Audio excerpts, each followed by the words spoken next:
Hi, ഞാൻ ദീപ. ഇന്ന് ബോട്ടിൽ decoration അല്ലെങ്കിൽ ബോട്ടിൽ ആർട്ട് അതാണ് ഞാൻ കാണിക്കാൻ പോകുന്നത്. നമ്മുടെ വീട്ടിലും പറമ്പിലും ഒക്കെ കിടക്കുന്ന ബോട്ടിൽസ് അല്ലെങ്കിൽ കുപ്പികളുണ്ടല്ലോ, അതിനെ എങ്ങനെ സുന്ദരക്കുട്ടപ്പന്മാരാക്കാന്നുള്ളതാണ് നമ്മൾ നോക്കാൻ പോകുന്നത്.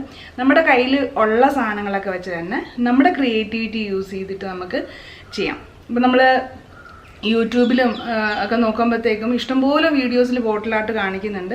അപ്പോൾ അതുപോലെ ചെയ്താൽ മാത്രമേ ശരിയാകത്തുള്ളൂന്ന് നമ്മൾ മൈൻഡിനെ അങ്ങോട്ട് ലിമിറ്റ് ചെയ്യരുത്. അങ്ങനെ ആകുമ്പോഴത്തേക്കും നമുക്ക് നമ്മുടെ കയ്യിൽ കിട്ടുന്ന എന്ത് സാധനം വെച്ചിട്ടും ബോട്ടിൽ ആർട്ട് ചെയ്യാൻ പറ്റും. ഞാനിത് അത്രയ്ക്ക് ഇഷ്ടം കൊണ്ട് ചെയ്തതൊന്നുമല്ല. നമ്മൾ ഈ യൂട്യൂബിലൊക്കെ വീഡിയോസ് കാണുമ്പോഴത്തേക്കും ബോട്ടിൽ ആർട്ട് ചെയ്യണം എന്നൊരു തോന്നലുണ്ടാവാറുണ്ട്, ഒന്ന് ട്രൈ ചെയ്ത് നോക്കണമെന്നൊരു തോന്നലുണ്ടാവാറുണ്ട്. പക്ഷേ വലിയൊരു അതിയായ ആഗ്രഹം എന്ന് പറഞ്ഞോ അല്ലെങ്കിൽ ഒരു ട്രിഗറിങ് പോയിന്റ് പോലെ ഒന്നും എനിക്ക് ഉണ്ടായിരുന്നില്ല. അതുകൊണ്ട് തന്നെ ഞാനത് ചെയ്തില്ല, നീട്ടി വെച്ചുകൊണ്ടിരിക്കുകയായിരുന്നു. അപ്പോൾ ഞാൻ പണ്ടൊരു വീഡിയോയിൽ ഒരു നേഴ്സിനെ പറ്റി പറഞ്ഞിട്ടില്ല, ഒരു ജോസ്ന എന്ന് പറയുന്ന പുള്ളിക്കാരിനെ പറ്റി പറഞ്ഞില്ല. പുള്ളിക്കാരി എനിക്ക് 2 ബോട്ടിൽ ഡെക്കറേറ്റ് ചെയ്ത ഫോട്ടോ അയച്ചു തന്നു. അത് കണ്ടു കഴിഞ്ഞപ്പോഴത്തേക്കും എന്നാൽ പിന്നെ ഞാനും ചെയ്യും എന്നൊരു വാശിയായി. അങ്ങനെയാണ് ഞാൻ ഇതൊന്ന് ട്രൈ ചെയ്ത് നോക്കുന്നത്. അപ്പോൾ ഇതാണ് സംഭവം. ഇത് അത്രയ്ക്ക് അങ്ങ് ഒത്തിട്ടില്ല എന്ന് എനിക്കും അറിയാം. ഇതൊരു എൻ്റെ ഫസ്റ്റ് അറ്റംപ്റ്റ് ആയിരുന്നു. എന്നാലും ഒന്ന് ട്രൈ ചെയ്യണമെന്നുണ്ടായിരുന്നു, ട്രൈ ചെയ്തു. അപ്പോൾ ഇതിങ്ങനെ തന്നെ ചെയ്യണം എന്ന് മനസ്സിലാലോചിച്ചിട്ടൊന്നും തുടങ്ങിയൊന്നുമല്ല. ചെയ്തു വന്നപ്പോഴത്തേക്ക് ഇങ്ങനെ ആയിപ്പോയി എന്നുള്ളതാണ്. അപ്പോൾ ഇത് വർഷങ്ങളായിട്ട് നമ്മുടെ പറമ്പിൽ കിടന്ന കുറച്ച് സ്പ്രൈറ്റിൻ്റെ കുപ്പികളാണ്. അപ്പോൾ അത് ഞാൻ എങ്ങനെയാണ് ഈ ഒരു പരുവത്തിലാക്കിയെടുത്തതെന്നുള്ളത് നമുക്ക് നോക്കാം. അപ്പോൾ ഇത് ഞാൻ എൻ്റെ പറമ്പിൽ കിടന്ന കുറച്ച് സ്പ്രൈറ്റിൻ്റെ കുപ്പികളാണ്. കുപ്പി പൊട്ടുന്ന കുപ്പിയുടെ തന്നെയാണ്. അപ്പോൾ അതിനകമെല്ലാം നന്നായിട്ട് ക്ലീൻ ചെയ്ത് വെച്ച് അത് ഉണക്കി എടുത്തേക്കുന്നതാണ്. അപ്പോൾ മണ്ണിലൊക്കെ കിടന്നുകൊണ്ട് ഇതിൻ്റെ അരുകു വശമൊക്കെ ഇങ്ങനെ പോറി ഒക്കെ കിടക്കുന്നത് കണ്ടോ, നടുക്ക് ഭാഗമൊക്കെ ഒരഞ്ഞ് വല്ലാണ്ട് വൃത്തികേടായി കിടപ്പുണ്ട്. അപ്പോൾ ഇനി ഈ സ്പ്രൈറ്റിൻ്റെ എഴുത്ത് മാറ്റാനായിട്ട് ഇനി കുറേ അധികം വർക്ക് ചെയ്യേണ്ടി വരും. അതുകൊണ്ട് ഞാൻ വിചാരിച്ചു ആ ഭാഗം അങ്ങ് കവർ ചെയ്യാം. അപ്പോൾ അത് ഞാനിപ്പോൾ ഇങ്ങനെ നമ്മുടെ ഫെവിക്കോൾ യൂസ് ചെയ്തിട്ട് അതിൽ നമ്മുടെ എംബ്രോയ്ഡറി നൂലുണ്ടല്ലോ, നമുക്ക് 8 രൂപയ്ക്കൊക്കെയാണെന്ന് തോന്നുന്നത് കിട്ടുന്നത്. എംബ്രോയ്ഡറിയുടെ നൂല് വാങ്ങിച്ച് ഒരു റോൾ ഉണ്ടെങ്കിൽ ഈ ഒരു ഒറ്റ കുപ്പിയിൽ ആ പകുതി വരെ നമുക്ക് ചുറ്റിയെടുക്കാം. അപ്പോൾ ഇത് ചുറ്റുന്നത് ഇച്ചിരി മെനക്കെട്ട പണിയാണ്. ഇച്ചിരി ഒന്ന് തെറ്റിക്കഴിഞ്ഞാൽ തെക്കോട്ടും വടക്കോട്ടും ഒക്കെ പോവും. അപ്പം ഞാൻ അത്ര പെർഫെക്റ്റ് ആയിട്ടൊന്നും അല്ല ഇത് ചുറ്റി വെച്ചേക്കുന്നത്. എന്നാലും നമുക്ക് എവിടെയും കെട്ടിയൊന്നും വയ്ക്കേണ്ട. ഞാനിങ്ങനെ 2 കളർ എടുത്തേച്ചാണ്, നൂല് തികഞ്ഞില്ല, അപ്പോൾ 2 കളർ എടുത്തിട്ടാണ് ഞാനിങ്ങനെ ചെയ്തേക്കുന്നത്. അതൊട്ടിച്ച് അതൊന്ന് ഉണങ്ങി കഴിയുമ്പോഴത്തേക്കും ഞാൻ ആ താഴെ ഭാഗത്തെ ആ ഒരഞ്ഞുള്ള പാട് ഇതുവരെ മാറിയിട്ടില്ല. അതായത് നൂല് എനിക്ക് അവിടെ കംപ്ലീറ്റ് ചെയ്യാൻ പറ്റില്ല. അപ്പോൾ അവിടത്തേക്ക് ഞാൻ ലേസ്, വൈറ്റ് ലേസ് ഇതുപോലെ ഫെവിക്കോൾ വെച്ച് തന്നെ ഒട്ടിച്ചു. അപ്പോൾ നിങ്ങൾക്ക് ഫെവിക്കോൾ ഇല്ലെങ്കിൽ ഗ്ലൂ ഗൺ യൂസ് ചെയ്തിട്ട് ഒട്ടിക്കാം. ഇനിയിപ്പോൾ എൻ്റെ കയ്യിൽ കുറച്ച് നെറ്റിൻ്റെ തുണി ഉണ്ടായിരുന്നു. അപ്പോൾ അത് ഞാനിങ്ങനെ വീതിക്ക് മുറിച്ച് വെച്ച് ഒരരുക് നന്നായിട്ട് അടിച്ച് വെച്ച് മറ്റേ അരുക് ഇങ്ങനെ ചുരുക്കി പാവാട പോലെ ആക്കി. എന്നിട്ട് അത് ഞാനതാണ്ട് ഒരു പാവാട പോലെ നമ്മുടെ കുപ്പിയിൽ ഗ്ലൂ ഗൺ വെച്ച് ഒട്ടിച്ചു കൊടുത്തേക്കുക. ഇനി ആ ഒട്ടിയ ഭാഗം, അതായത് ഒട്ടിച്ചു കൊടുത്തേക്കുന്ന ആ ഭാഗത്തെ ഒരു വൃത്തികേട് മാറാൻ വേണ്ടിയിട്ട് ലേസ് കൂടെ കൊടുത്തിട്ടുണ്ട്. അപ്പം ഞാൻ ഈ കുപ്പി എടുത്തപ്പോഴേ അന്നയുടെയും ആനിയുടെയും പേരൊന്ന് എഴുതണം എന്ന് എനിക്കുണ്ടായിരുന്നു. അപ്പോൾ അതുകൊണ്ട് ജസ്റ്റ് അന്നയുടെ പേര് എഴുതി. ആദ്യത്തേൽ ഞാൻ അന്നയുടെ പേര് എഴുതി. പിന്നെ ആ നൂലൊട്ടിച്ച അവിടെയെല്ലാം കുറച്ച് സീക്വൻസും കൂടെ ഒട്ടിച്ച് വെച്ചിട്ടുണ്ട്. ഇതിപ്പോൾ ഉണങ്ങാത്ത ഒരു ലുക്കാണ്. ഉണങ്ങി കഴിയുമ്പോഴത്തേക്കും ഈ ലിക്വിഡ് എംബ്രോയ്ഡറി എഴുത്തുണ്ടല്ലോ, അതിൻ്റെ കളർ മാറിയിട്ട് സിൽവർ കളറാവും. അപ്പോൾ അത് സിൽവർ കളറാണ് ഞാൻ എടുത്തേക്കുന്നത്. അതിൻ്റെ ശരിക്കുള്ള കളർ എന്ന് പറയുന്നത് ഗ്ലിറ്റർ സിൽവർ എന്നുള്ളതാണ്. ഫെവിക്രിലിൻ്റെയാണ് ലിക്വിഡ് എംബ്രോയ്ഡറി യൂസ് ചെയ്തേക്കുന്നത്. അത് കഴിഞ്ഞപ്പോഴത്തേക്ക് അടുത്തതെന്ന് പറയുന്നത് 5 കുപ്പിയുണ്ട്. അത് എനിക്കിനി നൂല് ചുറ്റാൻ വയ്യാത്തതുകൊണ്ട് ഞാൻ ആക്രിലിക് പെയിൻറ്റ് വെച്ചിട്ട് ജസ്റ്റ് അതിൻ്റെ ടോപ്പ് പോർഷനൊന്ന് കവർ ചെയ്യുവാണ്. 2 കോട്ട് ഇത് അടിച്ചിട്ടുണ്ട് കേട്ടോ. ഞാൻ ആ പീച്ച് കളറ് 2 കോട്ട് അടിച്ചിട്ടുണ്ട്. എന്നിട്ടാണ് ആ ഒരു ലുക്ക് വന്നത്.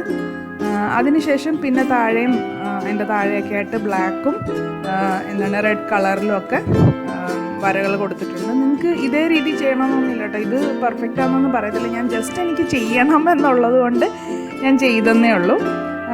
അപ്പോൾ സത്യം പറഞ്ഞാൽ പ്രത്യേകിച്ച് എനിക്ക് വലിയ ഐഡിയ ഒന്നും അപ്പം തോന്നിയില്ല.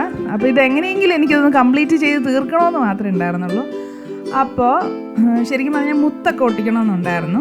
പക്ഷേ അതൊക്കെ കുറച്ച് മെനക്കെട്ട പരിപാടി. അതുമല്ല പെയിൻ്റ് അടിക്കാൻ തുടങ്ങി കഴിഞ്ഞപ്പോൾ എനിക്കങ്ങ് കഴുത്ത് കയറി സ്റ്റിഫ് ആയിട്ട് ഇരിക്കാൻ തുടങ്ങി. അപ്പോഴത്തേക്ക് ഞാൻ പിന്നെ അധികം മെനക്കെടാനായിട്ട് പോയില്ല. പിന്നെ ഈ അരികു വശത്തൊക്കെ മുത്ത് കൊടുത്തിട്ടുണ്ട്. പിന്നെ ആനിയുടെ പേരും എഴുതി. അതോടെ ഇതിൻ്റെ പരിപാടിയും കഴിഞ്ഞു. അപ്പോൾ അത്രയേ ഉള്ളൂ.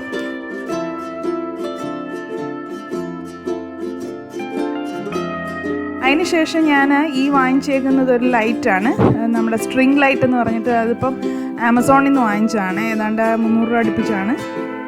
അപ്പം അത് വെച്ചിട്ട് ജസ്റ്റ് ഒന്ന് ഡെക്കറേറ്റ് ചെയ്ത് രാത്രി കാണാൻ നല്ല ഭംഗിയാണ്. ഇങ്ങനെ ഒന്ന് ഡെക്കറേറ്റ് ചെയ്തിടാം. ഇതിനകത്ത് വേണമെങ്കിൽ ഇടാം, പക്ഷേ എൻ്റെ കയ്യിൽ ആകെ ഒരു ലൈറ്റേ ഉള്ളൂ. അപ്പോൾ അത് ഒരു കുപ്പിക്കകത്തായിട്ട് മാത്രമായിട്ട് ഇടാൻ പറ്റത്തില്ലല്ലോ. അതുകൊണ്ട് ഞാനിങ്ങനെ ചെയ്തേക്കുവാണ്.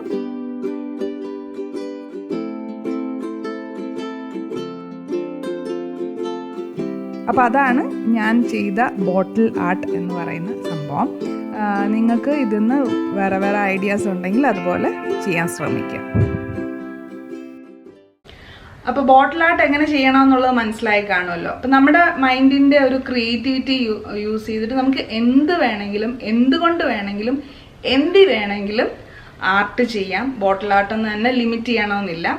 അപ്പോൾ ബോട്ടിൽ ആർട്ടിൻ്റെ കേസ് പറയുകയാണെങ്കിൽ നമുക്ക് പേപ്പർ, മണ്ണ്, പിന്നെ മുത്ത്, റിബൺ, നൂല്, പിന്നെ പേപ്പർ, നമ്മുടെ തുണികളുണ്ടല്ലോ, മിച്ചം വരുന്ന തുണികൾ, എന്ത് വേണേ യൂസ് ചെയ്തിട്ട് നമുക്ക് ബോട്ടിൽ ആർട്ട് ചെയ്യാം. അത് നമ്മുടെ ക്രിയേറ്റിവിറ്റിനെ നമ്മൾ ലിമിറ്റ് ചെയ്യാതിരിക്കുക, അതായത് നമ്മുടെ മൈൻഡിനെ ലിമിറ്റ് ചെയ്യാതിരിക്കുക. വേറൊരെണ്ണം കണ്ടു കഴിയുമ്പോഴത്തേക്കും അതുപോലെ ചെയ്താലേ ബോട്ടിൽ ആർട്ട് ശരിയാകത്തുള്ളൂ എന്നുള്ളൊരു കാര്യം, ആ ഒരു കൺസെപ്റ്റ് നമ്മുടെ മനസ്സിൽ നിന്ന് അങ്ങ് മാറ്റിയേക്കാം. അപ്പം നമുക്ക് കുറേ ഐഡിയാസ് കുറേ രീതിയിലൊക്കെ ചെയ്യാനായിട്ട് തോന്നും. ഇനി ഇതൊരു ഹോബി എന്നതിലുപരി ഒരു ചെറിയ ബിസിനസ് സാധ്യതയും കൂടി ഇതിനുണ്ട്. ഇപ്പം ഇൻറ്റീരിയർ ഡെക്കറേഷൻ്റെ കാര്യത്തിനൊക്കെ ഇതുപോലത്തെ ആർട്ട് വർക്കുകളൊക്കെ ഉപയോഗിക്കാറുണ്ട്. അപ്പോൾ അതിൻ്റെ മാർക്കറ്റ് കണ്ടെത്തുക എന്നുള്ളത് നമ്മൾ ചിന്തിക്കേണ്ട ഒരു കാര്യമാണ്. എങ്ങനെ വന്നു കഴിഞ്ഞാലും ഇതുപോലത്തെ ചെറിയ കുപ്പികൾ, ഇത്രയും ചെറിയ കുപ്പികൾ ഡെക്കറേറ്റ് ചെയ്ത് വാങ്ങിക്കുന്നതിന് നമുക്കിപ്പോൾ മാർക്കറ്റിൽ നിന്ന് വാങ്ങിക്കണമെങ്കിൽ ഒരു 100-150 നമുക്ക് റേറ്റ് ഉണ്ട്. ശരിക്കും പറഞ്ഞാൽ ഈ കുപ്പി നമ്മളിപ്പോൾ ആക്രിക്കാരുടെ കയ്യിൽ നിന്ന് വാങ്ങിക്കുവാണെങ്കിൽ ഒരു 3 രൂപയാണ് മാക്സിമം പോയാൽ. 1 രൂപയ്ക്ക് കിട്ടും, 50 പൈസയ്ക്ക് കിട്ടും. അപ്പോൾ മാക്സിമം പോയി കഴിഞ്ഞാൽ ചെറിയ കുപ്പികൾക്കൊക്കെ ഒരു 3 രൂപ 5 രൂപ വരെയൊക്കെ റേറ്റ് ഉള്ളൂ. അപ്പോൾ പിന്നെ ബാക്കി 100 അല്ലെങ്കിൽ 150 5 രൂപ പോയി കഴിഞ്ഞാൽ ബാക്കി വരുന്നത് നമ്മുടെ ക്രിയേറ്റിവിറ്റിയും പിന്നെ അതിന് യൂസ് ചെയ്യുന്ന റോ മെറ്റീരിയൽസും മാത്രമാണ്. അതെന്നാ വരും? ഒന്നും വരത്തില്ല. അപ്പം നല്ലൊരു ബിസിനസ് സാധ്യത ഉണ്ട് ഇതിനകത്ത്. പക്ഷേ അത് എത്രത്തോളം നമുക്ക് എക്സ്പ്ലോയിറ്റ് ചെയ്യാൻ പറ്റും, അല്ലെങ്കിൽ എവിടെ നമുക്ക് അതിന് മാർക്കറ്റ് കണ്ടെത്താൻ പറ്റും എന്നുള്ളത് നമ്മൾ തന്നെ ആലോചിക്കേണ്ട കാര്യമാണ്. നമ്മുടെ അടുത്തുള്ള ആർട്ട് വർക്കൊക്കെ ചെയ്യുന്ന ആൾക്കാരുമായിട്ട് ഒരു ടൈപ്പ് ഉണ്ടാക്കുവാണെങ്കിൽ നമുക്കതിന് പറ്റും.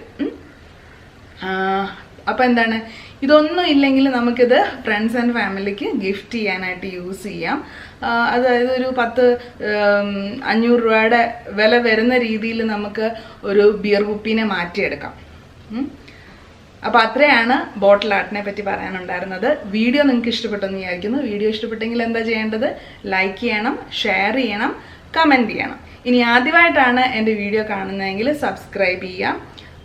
ഇതുപോലത്തുള്ള വീഡിയോസ് അതിൻ്റെ നോട്ടിഫിക്കേഷനൊക്കെ കിട്ടാൻ വേണ്ടിയിട്ട് അടുത്തുള്ള ബെൽ ഐക്കൺ കൂടെ എനേബിൾ ചെയ്യാം.